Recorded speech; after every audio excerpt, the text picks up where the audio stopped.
खबरों की शुरुआत करेंगे बड़ी खबर के साथ। जयपुर से खबर है जहां बीजेपी का कल स्थापना दिवस है। ऐसे में कार्यकर्ताओं के घरों पर पार्टी का झंडा फहराया जाएगा। सेवा सप्ताह के तहत कई कार्यक्रम होंगे। बूथ स्तर पर विभिन्न कार्यक्रमों का आयोजन होगा। केंद्र और प्रदेश की योजनाओं को आम जन तक पहुंचाने का अभियान है। सेवा सप्ताह के दौरान सफाई अभियान, वृक्षारोपण अभियान, रात्रि चौपाल, गांव बस्ती चलो अभियान, भाजपा ध्वज के साथ यात्रा निकालने का कार्यक्रम होगा। बूथ स्तर पर विभिन्न कार्यक्रमों का आयोजन होगा। केंद्र और प्रदेश की योजनाओं को आम जन तक पहुंचाने का यह अभियान, कार्यकर्ताओं के घरों पर पार्टी का झंडा फहराया जाएगा।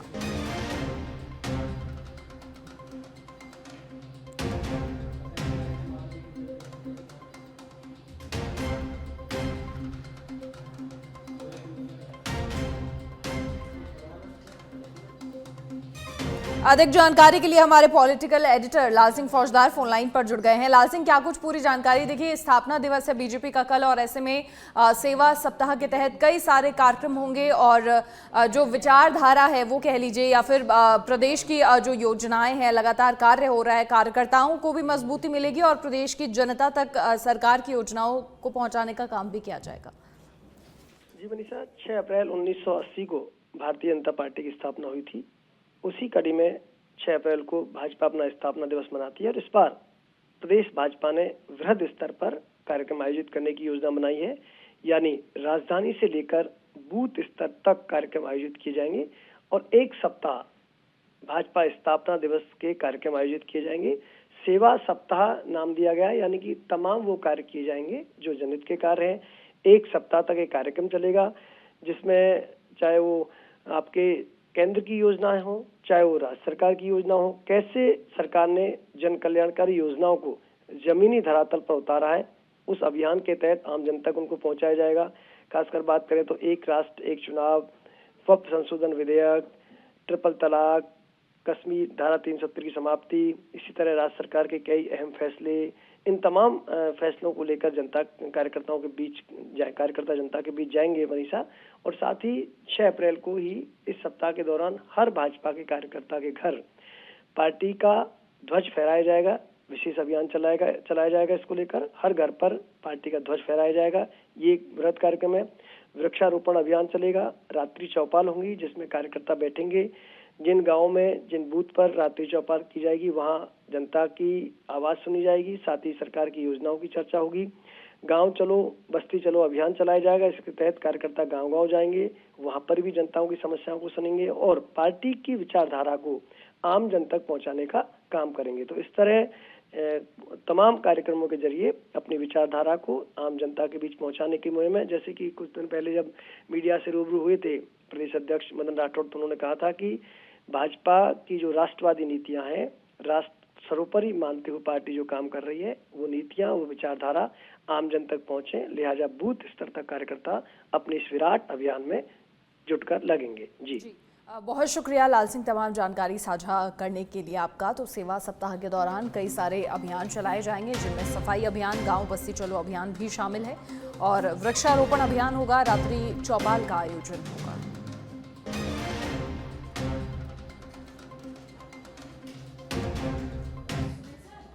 झुंझुनू के चिड़ावा बाईपास सड़क पर तेज रफ्तार बाइक अनियंत्रित होकर स्लिप हो गई। हादसे में बाइक सवार 2 युवक घायल हो गए। वहीं दोनों युवकों का चिड़ावा उपजिला अस्पताल में इलाज जारी है।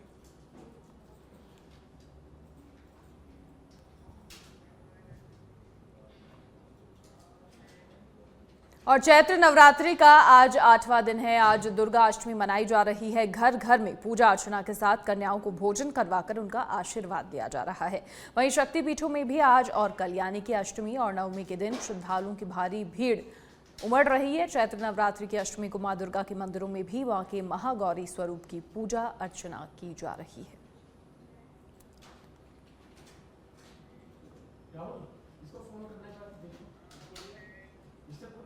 और अब बांसवाड़ा से खबर है जहां बांसवाड़ा एसपी ने एरिया डोमिनेशन अभियान के तहत कार्रवाई की। 64 टीमों का गठन कर 350 पुलिस कार्मिकों ने 507 जगहों पर दबिश दी और पुलिस ने दबिश देकर 359 आरोपियों को गिरफ्तार किया। बड़ी कार्रवाई की गई है। पुलिस की ताबड़तोड़ कार्रवाई से माफियाओं में हड़कंप मच गया। पुलिस ने आर्म्स एक्ट सहित अन्य मामलों में 659 आरोपियों को दबोचा है।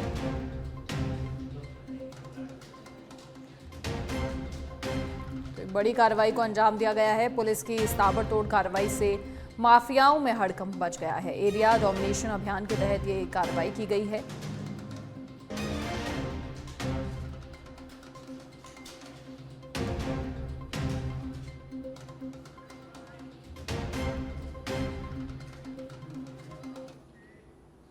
और अब सिरोही की रेवदर से खबर है, जहां अवैध खनन और परिवहन पर भंडार और पुलिस ने कसा शिकंजा। पुलिस ने ऑपरेशन अखरोट अभियान के तहत 2 कार्रवाई की। अवैध रूप से बजरी परिवहन करते 2 ट्रैक्टर ट्रॉली को जब्त किया। ट्रैक्टर ट्रॉली के साथ एक चालक को गिरफ्तार किया और दूसरा फरार हो गया। पुलिस ने दोनों ट्रैक्टर ट्रॉली को जब्त किया है और प्रकरण दर्ज कर अनुसंधान भी शुरू कर दिया है।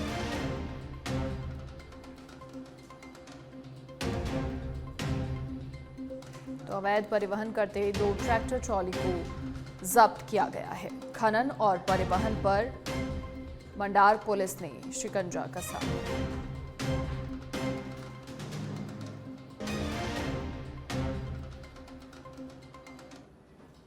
झुंझुनू के पिलानी कस्बे के न्यू शाम मार्केट कॉम्प्लेक्स की बेसमेंट में एक रेडीमेड कपड़े की दुकान में आग लग गई। आग से दुकान में रखा लाखों रुपए का सामान जलकर राख हो गया। फायर ब्रिगेड, पुलिस और स्थानीय प्रशासन की तत्परता से आग पर काबू पाया गया। फिलहाल आग लगने के कारणों का पता नहीं चल पाया है।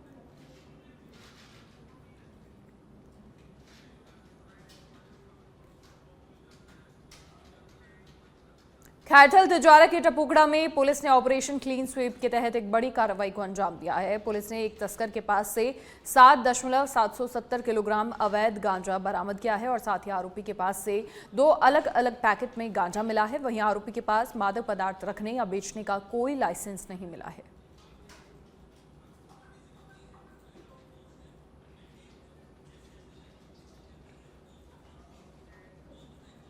झालावाड़ के खानपुर में सारोला डिस्कॉम कार्यालय में जयपुर डिस्कॉम झालावाड़ वृत्त कार्मिक अधिकारी डॉक्टर अभिनव शर्मा ने औचक निरीक्षण किया।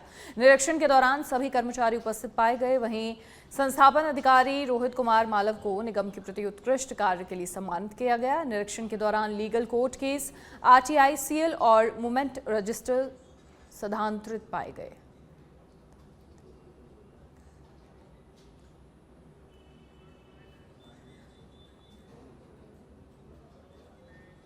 जयपुर की बस्सी में रास्ता खोलो अभियान के तहत कलेक्टर के निर्देश पर बस्सी रिदानपुरा में करीब 1 किलोमीटर का रास्ता खोला गया। आपको बता दें, रास्ता खुलने के बाद लोगों ने प्रशासन का आभार जताया है। इस रास्ते से करीब 2000 लोगों को आवागमन की सुविधा मिलेगी।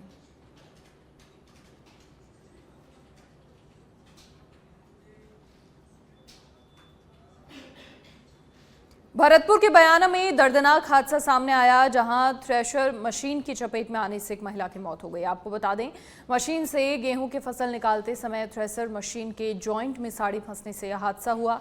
घटना की सूचना मिलते ही परिजनों में कोहराम मच गया। वहीं सूचना पर मौके पर पहुंची सदर थाना पुलिस ने शव को अस्पताल की मोर्चरी में रखवाया।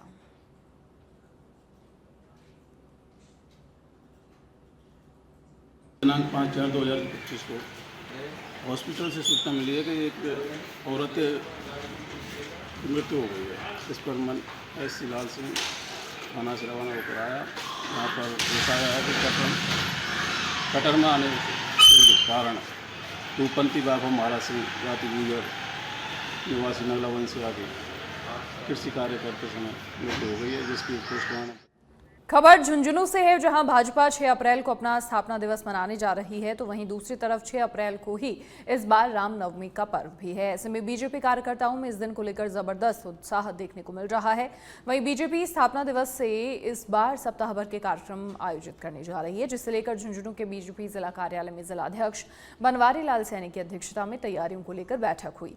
इसमें जिले के सभी मंडल अध्यक्ष मौजूद रहे। आगे आने वाला भारतीय जनता पार्टी का स्थापना दिवस 6 अप्रैल को पूरे जिले भर में बड़े धूमधाम से मनाया जाएगा। इस कार्यक्रम को उत्साहित और विधिवत संपन्न करवाने के लिए आज हमने केवल मंडल अध्यक्षों की बैठक बुलाई है, क्योंकि ये कार्यक्रम जिला स्तर पर भी होना है और मंडल स्तर पर होने के बाद बूथ स्तर तक के कार्यक्रम आयोजित किए जाएंगे। सप्ताह भर के चलने वाले कार्यक्रम और इनके लिए क्या दिशा निर्देश हमने प्रदेश नेतृत्व से प्राप्त किए हैं, उन दिशा निर्देश और अब पाली के सुमेरपुर से खबर, जहां तखतगढ़ में तालाब में एक डंपर पलट गया। तालाब के सौंदर्यीकरण का काम चल रहा है और मिट्टी से भरा हुआ डंपर पलटने से हादसा हुआ। ड्राइवर ने हालांकि कूदकर अपनी जान बचाई। डंपर पलटने की सूचना पर पुलिस मौके पर पहुंची। जेसीबी मशीन की सहायता से डंपर को तालाब से बाहर निकाला जाएगा।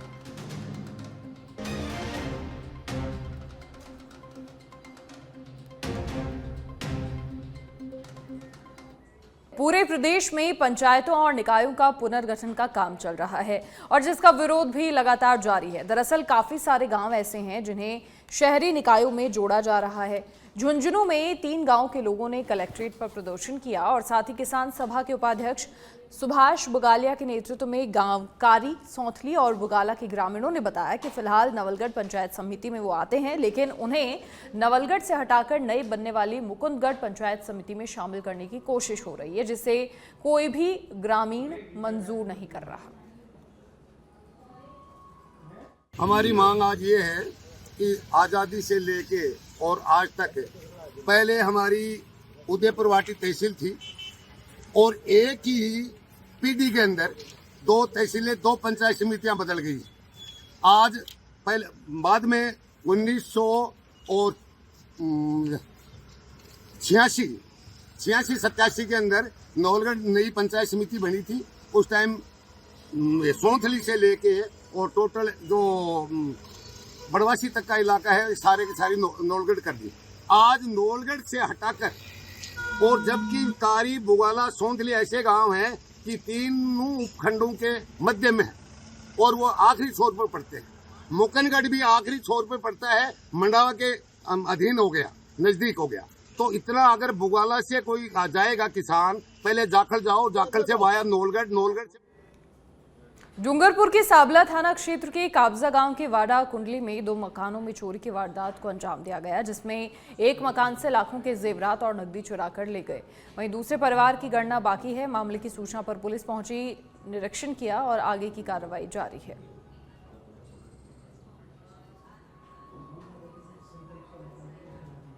खबर ब्यावर से है, जहां समस्त मुस्लिम समाज ने वक्फ बिल 2025 का विरोध किया है। बिल को लागू करने से पहले उसमें आवश्यक संशोधन की मांग को लेकर समस्त मुस्लिम समाज ने राष्ट्रपति के नाम जिला कलेक्टर को ज्ञापन सौंपा है। जिला कलेक्टर को दिए गए ज्ञापन में बताया गया है कि केंद्र की बीजेपी सरकार इस बिल के माध्यम से पूरे देश में वक्फ की संपत्ति को बचाने के बजाय उन्हें अतिक्रमियों को सौंपने की नीति लेकर आई है।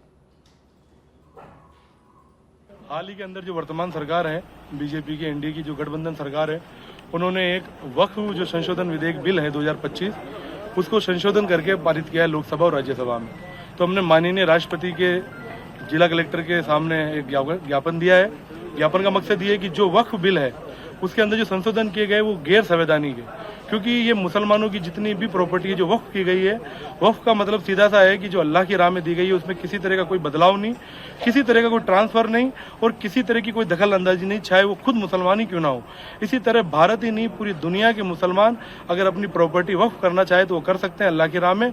तो उसमें किसी की भी दखल अंदाजी ये पसंद नहीं थी। इसी को लेकर जो वर्तमान सरकार है उन्होंने कुछ प्रावधान ऐसे चेंज किए हैं कि दखल अंदाजी की गई है, उसमें 2 गैर मुसलमानों को भी जोड़ा गया है जो इनकी सेंटर। और अब सिरोही से खबर है, जहां युवक ने फंदा लगाकर सुसाइड कर लिया। युवक ने पेड़ से फंदा लगाया। मृतक की बाइक संदिग्ध हालत में मिली। लोगों ने अनहोनी का अंदेशा जताया। सूचना के बाद अनादरा पुलिस मौके पर पहुंची तो युवक ने फंदा लगाकर सुसाइड कर लिया। पेड़ से युवक ने ये फंदा लगाया। मृतक की बाइक संदिग्ध हालत में पहले मिली और उसके बाद लोगों को कुछ गलत अनहोनी होने का अंदेशा हुआ।